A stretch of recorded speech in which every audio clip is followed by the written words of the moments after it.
What's going on, guys, and welcome back to the Random Video Blog, where every single Friday I, Graham G.S. Matthews, run down my rambling thoughts on the wrestling world, share a few stories, etc., etc.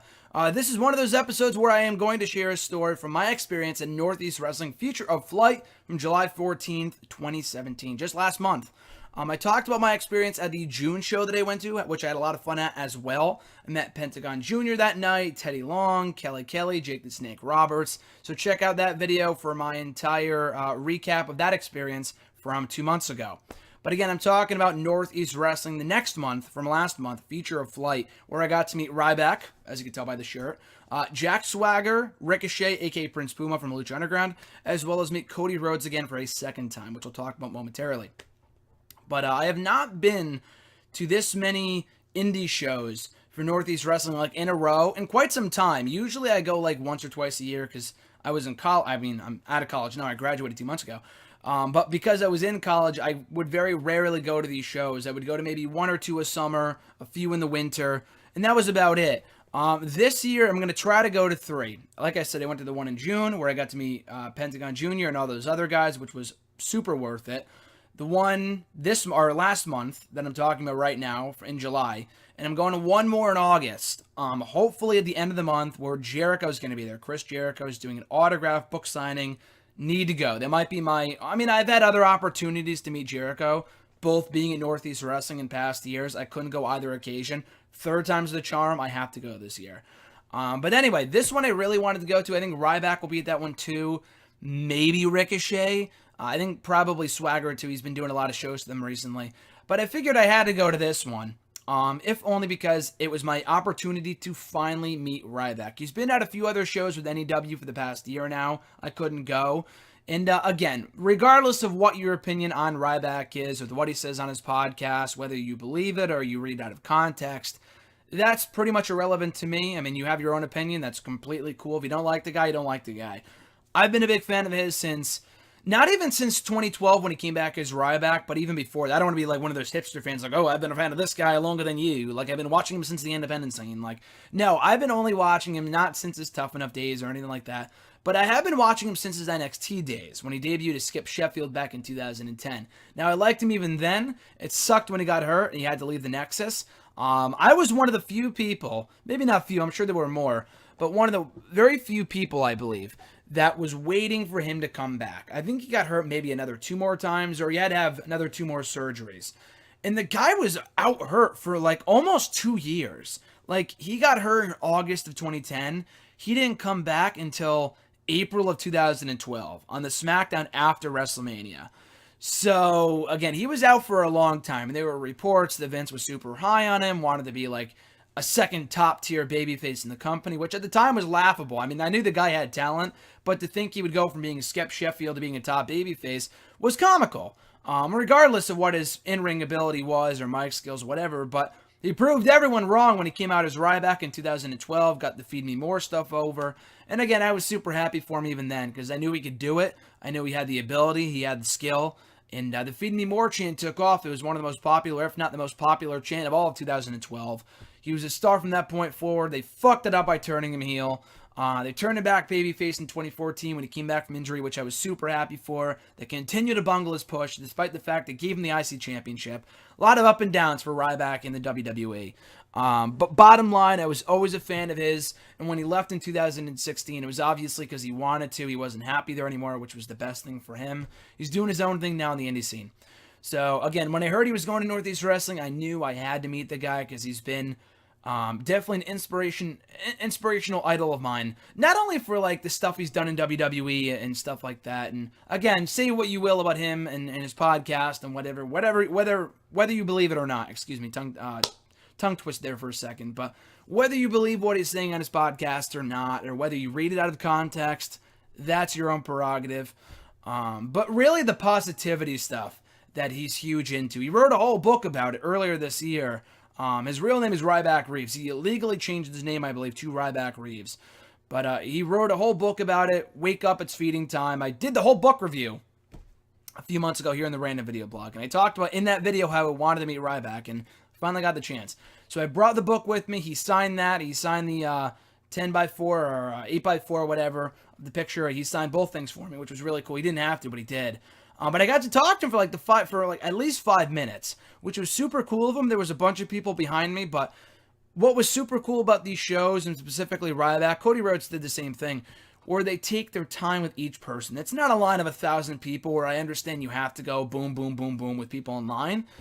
But when it's smaller shows like this, you can afford to take some time to talk to each fan, and Ryback did that for me, and I thoroughly appreciate that. I brought up how I've been a fan of it since day one, how the book helped me a lot with positivity. I was positive even before that, but he really helped me along the way, even further enforce my PMA, my positive mental attitude.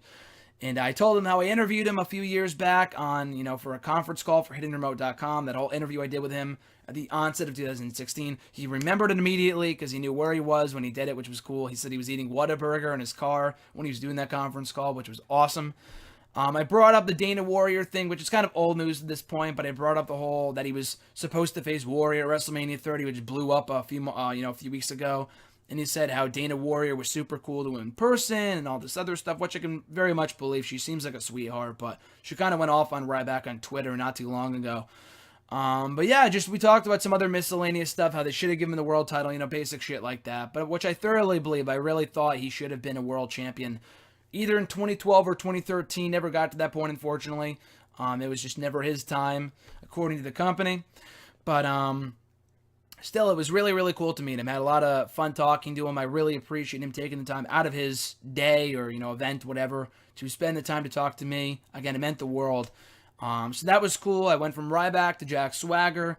I wasn't really sure what to say to Jack Swagger because unlike Ryback, he's never been like my favorite wrestler of all time. But I did enjoy his work early on, which I told him in ECW. I was kind of blanking, but I was like, yeah, I thoroughly enjoyed your work in ECW when he was telling me a story how when he eventually made it to the main roster, they're like, oh, wow, he can really go. Like, he's a good wrestler. And he's like, I've been doing this for like a year now in ECW. Like, I've been having good matches for a while. And I told him I enjoyed his match with Christian, how he worked well with him and ECW and stuff like that.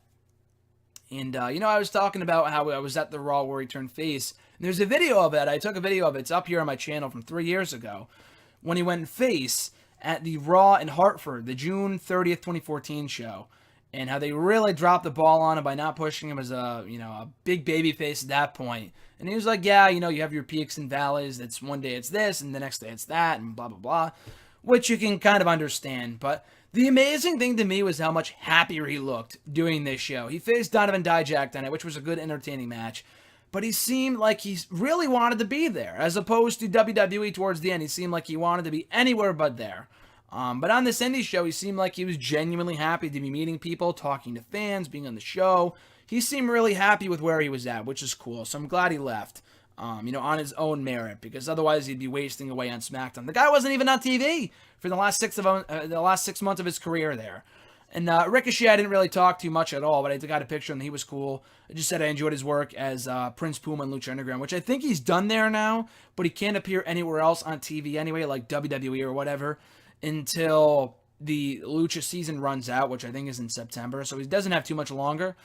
But, I was always a big Prince Puma fan. He's done great work over there and over in Lucha Underground.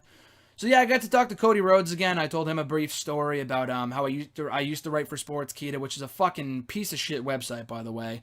I wrote for them. I started writing for them about a year ago. They have all this fake news, and some of it's true, but just the way they conduct themselves and some of the people that work for them are not the nicest people. So I stopped writing for them after this whole incident that happened a few months ago. And I told Cody Rhodes about that because he called out Sportskeeda right around the time this incident happened. And so we were talking about that. He's like, I'm glad you left. Are you on to greener pastures? I'm like, yeah, I've been working for Bleacher Report. I've been writing for Bleacher Report for years now. So I'm still doing that. I'm just not writing for Sportskeeda. They're just kind of a bullshit website. So he was really cool to talk to. Like I said, I met Cody Rhodes before. I don't think I did a random video blog on that, but I met him at an indie show for, I think it was Chaotic Wrestling. Not CZW, but Chaotic Wrestling in September of 2016 in Lowell, Mass. Met him there. He was super cool there. I got to talk to him about how he once followed me on Twitter at that point. But I'll show you right now. I didn't want to get a picture with him. My stepdad, who was with me to this show, who went with me to this show, got a picture of me talking to Cody Rhodes. I didn't get a formal picture with him because I kind of got a picture with him the previous time, so I was okay. But I did pay for a signature, and he did sign the Intercontinental Championship that Jason got me. So right there, it doesn't really look like Cody Rhodes, but trust me, it's Cody Rhodes. And he was super cool about it. I told him how I was really happy that he brought this belt back out from, brought it back into existence or whatever, because it really wasn't a thing until he brought it back in 2011. And how I enjoyed his run as IC champion. He said he appreciated it, and I congratulated him on his Ring of Honor World Title victory before, because he had the belt with him too. He had the Northeast Wrestling Championship and the Ring of Honor World Title with him too. So I congratulated him on that, and then I was off on my way, and the show itself was good. Not the greatest indie show I've ever been to, but it was pretty fun. And just meeting those 4 guys, or the first 3 guys in Cody Rhodes again, was well worth the experience, which is why I'm looking forward to being at Northeast Wrestling again later this month to meet Chris Jericho. Hopefully, again, it's Chris Jericho. I'm sure there's going to be a long-ass line. He's selling his new book ahead of the actual date that it's released, which is pretty cool. So Jericho has been, as you guys know, a huge influence and inspirational idol of mine for a very, very long time. So if I can meet him, my life would be complete, or close to complete. I still got to meet CM Punk, which is, not all that possible. He only does Comic-Cons and shit in Chicago, but maybe one day. So, looking forward to that. Maybe I'll do another video after I go to that show later this month. Speaking of future random video blogs, I'm hoping next week, I don't know what I'm doing exactly next week for the random video blog, but in terms of my next book review. So here's the thing. The Jericho book comes out later this month. And I thought if I wanted to start any book and start reading any book before I get that one and want to read that one immediately later this month, it's got to be something small. So for my birthday, I got the WWE Book of Rules. From my uncle, which it's not really a formal book, but it's a book, nonetheless. So I started reading that. I'm about halfway through it. I'll probably do a mini review of that either next week or the week after. I still have to finish Glow, the Netflix show, which came out 2 months ago at this point, but it's great. I've watched the first 3 or 4 episodes. I said on Twitter I would do a formal review of the show, or at least give my thoughts on it. So I'll do that either next week or the week after. I still got to finish that. I've just been super busy recently, but as always, guys, thank you for checking out this random video blog. Be sure to show your support by liking the video, commenting on the video, sharing the video, and above all else, subscribe to the channel for daily content. I got stuff going on every single day of the week. Stuff goes up here on the channel. So your support is amazingly appreciated. Have a great rest of your weekend. I'll catch you right back here next Friday for an all-new random video blog, let alone tomorrow for an all-new injection of inspiration. But in the meantime, and in between time, guys, I'm Graham G.S. Matthews, and I'll catch your ass down the road.